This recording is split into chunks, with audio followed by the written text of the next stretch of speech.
안녕하세요. 오늘 우리는 지난 시간에 이어 피카소의 입체파 시기와 후기 작품들에 대해 알아보겠습니다.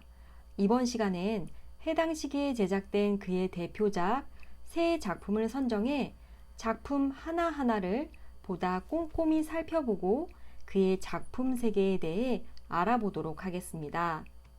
먼저 입체파 시기 제작된 작품 기타 치는 사람입니다.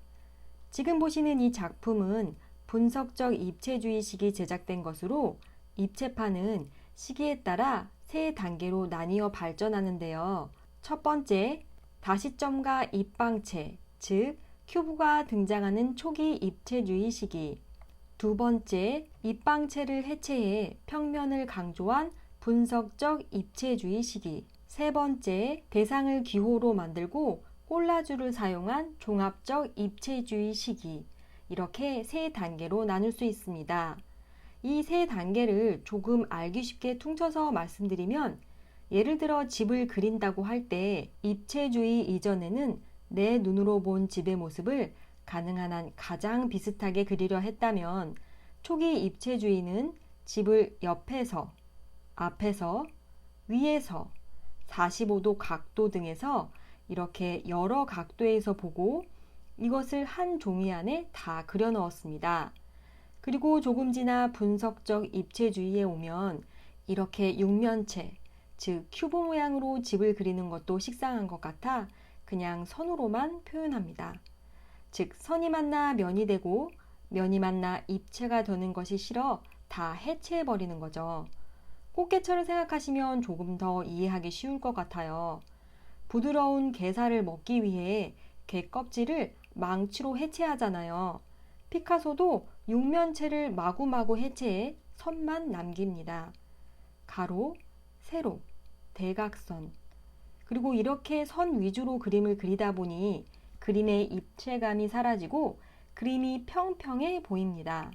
의도치 않게 추상화가 된 거죠. 그런데 사실 입체파를 만든 피카소나 블라크가 모두 추상화를 원했던 것은 아니었습니다.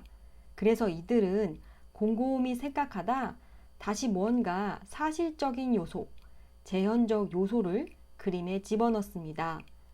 그렇다고 옛날 르네상스나 신고전주의 시대의 그림같이 이런 느낌의 사실적인 요소가 아니라 정말로 실제 물건을 캔버스에 붙여버리는 식으로 사실적 요소를 작품에 넣습니다. 그리고 이때가 바로 방금 말씀드린 종합적 입체주의 시기죠. 자, 다시 그림으로 돌아가 우리가 지금 자세히 살펴볼 이 작품은 바로 분석적 입체주의 시기, 즉 부드러운 게살을 위해 게 껍질이 해체되는 것과 마찬가지로 그리려는 대상을 마구 해체해 제작한 작품입니다. 제목은 기타 치는 사람인데 사람도 안 보이고 기타도 보이지 않습니다. 그러나 뒤로 몇 걸음 물러나 그림을 다시 가만히 보면 얼굴, 어깨, 팔꿈치, 기타 이렇게 조금씩 형태들이 보입니다. 서양 미술은 지난 500년간 사실주의가 대세였습니다. 즉, 사람이 눈으로 본 세상을 종이에 가장 비슷하게 그리는 것이 화가들의 목표였습니다. 그리고 이를 위해 르네상스인들은 선원근법과 명암법이란 것을 개발하였습니다. 여기서 제가 발명이 아니라 개발이란 단어를 쓴 이유는 흔히 알고 계시는 바와 같이 르네상스인들이 이 원근법을 발명한 것이 아니기 때문입니다. 그 이전 시대 그리스인들은 이미 원근법이란 것을 어렴풋이 알고 있었고 르네상스인들은 이를 보다 잘 정리해 유용하게 사용했기에 개발이란 단어를 사용했습니다. 암튼 당시엔 이렇게 눈으로 본 세상을 정확히 종이에 옮기는 것이 화가의 할 일이었습니다. 그러나 피카소가 살던 시대 상황은 이전과 많이 달랐습니다. 20세기 초는 격변의 시대였고 당시 사람들은 시각이란 것이 그렇게 믿을 만한 감각이 아니라고 생각했습니다. 피카소는 이런 시대 분위기 속에서 그림이 일종의 환영, 즉 가짜 입체라는 현실과 씨름하고 있었는데요. 사실 그림이란 평평한 평면에 가까이 있는 건 크게, 멀리 있는 건 작게, 가까이 있는 건 선명하게, 멀리 있는 건 흐리게 하는 방식을 통해, 즉 원근법과 명암법이라는 것을 통해 입체를 표현한 것입니다. 하지만 평평한 평면 위에 아무리 입체처럼 표현해도 그건 평면이지 입체는 아니기에, 캔버스 위에 그려진 사실적으로 보이는 입체감 있는 그림은 사실 가짜 입체인 거죠. 평면은 평면일 뿐인 거죠. 이에 피카소는 재현이란 것을 위해 새로운 미술 언어를 만듭니다. 그리고 이 새로운 미술 언어란 그림이 평면이라는 것을 그대로 보여줍니다. 다시 이 작품을 보면 그는 인간의 몸을 아주 단순화시켰습니다. 우리는 오로지 가로선, 세로선, 그리고 이런 선들이 교차하는 부분에 둥근 반원을 볼 수 있습니다. 그리고 색이 매우 단순하게 칠해진 이 그림에서 우리는 얼굴도, 손도, 감정도 명확히 읽을 수가 없습니다. 그러나 대신 이 그림은 이 선들 자체, 이 그림 자체, 형태 자체, 그림에 그려진 사람의 구조 자체에 관심이 가게 만듭니다. 그리고 바로 이것이 피카소가 관심 가진 부분입니다. 그러나 이 발견은 피카소 혼자 한 것이 아니라 브라크와 함께였습니다. 그리고 사실 이러한 그림의 시작은 피카소가 아니라 세잔이지요. 다음 시간에 소개드릴 작가이기도 한 세잔은 이미 19세기 후반 나는 그림을 그리기 위해 한 곳에 서서 대상을 쳐다보기보다는 대상 주변을 움직이며 그린다 라고 말합니다. 왜 그는 움직이며 그린다고 했을까요? 여러분, 사실 우리가 대상을 볼 때 우리의 눈은 한 곳에 고정된 것이 아니라 끊임없이 조금씩 움직이며 왼쪽, 오른쪽 눈을 왔다 갔다 합니다. 바로 이 점을 세잔은 직관적으로 깨달은 거죠. 그래서 그의 그림을 보면 모든 대상의 시점이 조금씩 다릅니다. 그리고 피카소는 세잔의 바로 이런 아이디어에 관심을 갖고 보다 적극적으로 발전시킵니다. 다시 그림으로 가면 계속 평면 하는데 그래도 뭔지 모르게 작품에서 입체감이 느껴지는데? 라고 생각하시는 분이 많으실 텐데요. 예, 맞습니다. 이 그림 역시 완전한 평면은 아닙니다. 그림을 보면 확실히 얕은 입체감이 느껴집니다. 왜냐하면 그림 속의 밝은 부분과 어두운 부분, 그리고 어떤 형태들이 느껴지기 때문이죠. 하지만 확실히 이전 그림들에 비해 캔버스의 평면이 강조되어 이 그림이 평면 위에 그려진 것임을 알 수 있게 해줍니다. 다음은 그의 인생작 게르니카입니다. 1937년 4월 스페인 북부 게르니카에 있는 마을이 폭격당하였습니다. 이는 스페인 내전 역사상 가장 많은 민간인 사상자를 낸 사건 중 하나로 당시 내전은 인민전선과 프랑코 군부 사이 전쟁이었습니다. 피카소는 이 소식을 접하고 5주 만에 거대한 반전 벽화를 완성하였고 당시 그의 연인이던 시인이자 화가이자 사진가이기도 했던 도라마르는 그 과정을 사진으로 찍어 기록으로 남깁니다. 그리고 이를 통해 우리는 그가 때때로 그림의 구성과 색을 바꾸었다는 것을 알 수 있습니다. 사실 도라마르의 이 기록 사진은 우리에게 피카소가 어떻게 작업하는지를 알려줘 귀중한 자료이기도 하지만 한편으론 피카소에게 그 거대한 작품을 완벽하게 마무리할 아이디어를 주기도 한 듯합니다. 왜냐하면 그는 자신의 작품을 여친의 흑백 사진처럼 무채색으로 바꾸어 버렸기 때문이죠.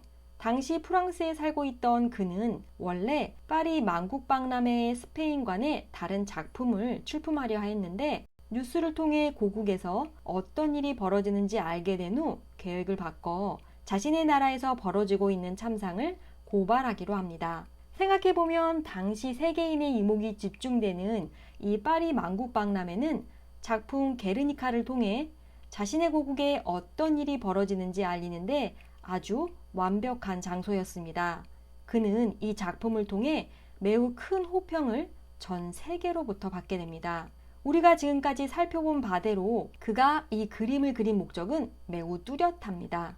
전쟁의 참혹함을 고발해 전쟁에 반대하는 의지를 보여주는 것이죠. 그러나 작품 자체를 보면 그림 속에 상징이 많고 전쟁 그 자체처럼 매우 혼란스럽고 무질서해 보여 이해하기 힘듭니다. 그는 브라크와 함께 이뤄낸 입체파적 표현으로 이 작품을 그렸는데요. 앞서 말한 바와 같이 입체파는 의도적으로 캔버스가 평면이란 것을 강조했고, 그리는 대상을 매우 단순하게 그리고 여러 시점으로 표현하였습니다. 미술 작품을 보며 우리는 본능적으로 조화와 안정감을 찾으려 하지만 이 작품에선 그런 것을 발견할 수 없어 보는 사람에게 불안감을 느끼게 합니다.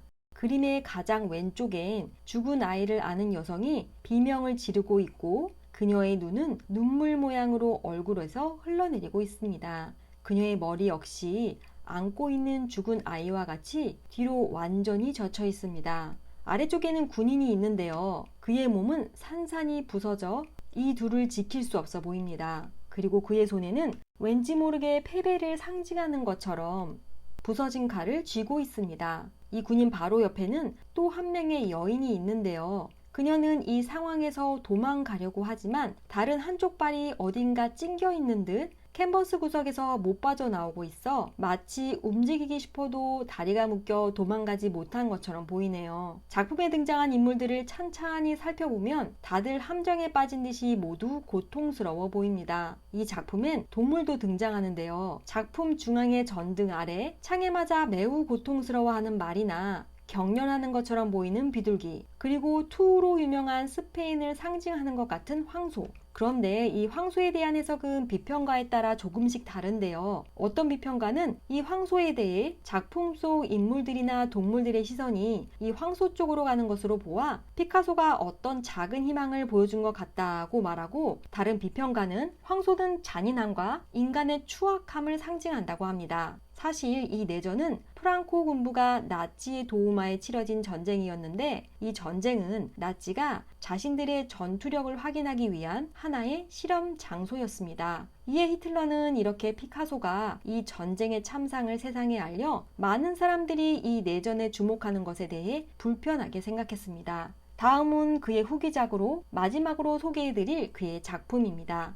우리는 이 작품을 통해 그가 자신이 지나온 과거로 돌아가 바로크 시대 렘브란트와 벨라스케스, 그리고 낭만주의 시대 프란시스 고야까지 이 세 명의 대가들과 함께 자신을 미술사의 주요한 자리에 새겨놓은 것을 알 수 있습니다. 이 작품에서 그가 사용한 도상들을 보면 화려한 옷깃과 소매, 가발, 파이프, 멋진 외투, 그리고 삼총사까지 보이네요. 이 삼총사라는 도상을 이용해 또 다른 자아 혹은 아바타를 만들었는데요. 이것은 그의 초기 작품에 등장한 할리퀸을 떠올리게 합니다. 여기 표현된 삼총사 이미지는 매우 자신만만하게 보이고 힘이 넘쳐 보입니다. 피카소는 평생에 걸쳐 다른 재료와 다른 테크닉을 실험했고, 이 작품에선 오일 페인트와 공업용 페인트를 섞어 사용하였는데, 그는 이 두 페인트를 섞어 매우 밝게 빛나는 광택을 얻을 수 있었습니다. 한편 그는 붓질과 물감의 두께를 통해 어떤 부분은 매우 두껍게 칠해 무겁게 느껴지게 하고, 어떤 부분에선 캔버스 천을 그대로 남겨두기도 했습니다. 그리고 이런 강약 조절로 인해 우리는 작품에서 매우 강렬한 에너지를 느낄 수 있습니다. 그는 이 삼총사 시리즈를 1970년대 초 옛 교황청 소재지인 남프랑스의 아비뇽에서 선보였는데요. 이러한 선택은 조금은 의도적인 것처럼 보이기도 합니다. 왜냐하면 이 작품이 설치된 장소가 고딕풍으로 지어진 옛 교황들의 궁으로, 이 궁전은 신의 권위가 지상에서 탄생한 곳이라 할 수 있기에 어쩌면 피카소는 자신의 창조력을 신 앞에서 자랑하고 싶었는지도 모르겠다는 생각이 드네요. 생각해보면 그는 1890년대 그림을 시작해 1960년대 후반까지 작업하였습니다. 1890년대는 미술이 현대미술로 발전하려는 단계였고, 제국주의가 득세하고 1차 대전 전이라 유럽이 한창 나름 편하게 잘 먹고 잘 살던 때입니다. 그리고 1960년대는 최초로 달에 착륙, 68 학생운동, 비틀즈, 세르주 갱즈부르그가 있던 시대였습니다. 그는 이 70년이란 세월 동안 양차 대전과 그 전쟁 위에 다시 일어서는 모습들, 그리고 수많은 변화들을 보았고, 그러한 시간의 흐름을 자신의 작품에 표현하였습니다. 그리고 이렇게 피카소가 해석한, 그리고 그가 만든 또 다른 세계를 우리는 경험하고 있는 것입니다. 오늘 우리는 2주에 걸쳐 피카소에 대해 알아보았습니다. 앞선 에피소드에서 말씀드렸던 것처럼 이번 달 29일까지 피카소 탄생 140주년 특별전이 한가람 미술관에서 진행됩니다. 2회에 걸친 피카소에 대한 전반적인 소개가 앞으로 전시를 관람하시거나 이미 관람하셨지만 궁금한 사항이 있으셨던 분들께 도움이 되었으면 좋겠습니다. 다음 시간엔 피카소가 인정한 유일한 스승이라는 세잔에 대해 알아보도록 하겠습니다. 지금까지 함께 해주셔서 고맙습니다.